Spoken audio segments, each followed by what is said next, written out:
মোহতারাম হাজরিন, কোরআনে কারিমে আল্লাহ তাআলা বহু জায়গায় আল্লাহর অনুসরণ করার কথা বলে আবার রাসূল অনুসরণ করার কথা বলেছেন। আতিউল্লাহ ওয়া আতিউর রাসূল। আল্লাহ রাব্বুল আলামিন বলেছেন মাইয়ুতি'আর রাসূল ফাকাদ আতা আল্লাহ। যে ব্যক্তি রাসূলের আনুগত্য করবে সে আল্লাহরই আনুগত্য করলো। আল্লাহ বলেছেন মা ইয়ানতিকু আনিল হাওয়া, তিনি মন থেকে কিছুই বলেন না। ইন হুয়া ইল্লা ওয়াহয়ুন ইউহা, তিনি যা বলেন তা ওহী, আল্লাহর পক্ষ থেকে আসে, নাজিল হয়।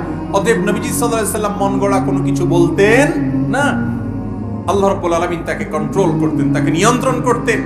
বিধায় নবী করিম সাল্লাল্লাহু আলাইহি সাল্লামের অনুসরণ ছাড়া কেউ খাঁটি মুসলমান হওয়া তো দূরের কথা, ইসলামের মূল পথেই কোনোদিন থাকতে পারবে না। এই জন্য আমাদেরকে সুন্নাত খুঁজে খুঁজে চলতে হবে। আমি একটা ইবাদত করব, আমি দেখবো আমার নবীজি কিভাবে করেছেন, নবীজি সাল্লাল্লাহু আলাইহি সাল্লামের হাদিসে কিভাবে উল্লেখ আছে সেটা জানার চেষ্টা করব। প্রতিনিয়ত এরকম ইসলামিক ভিডিও পেতে চ্যানেলটি সাবস্ক্রাইব করে আমাদের সাথেই থাকুন।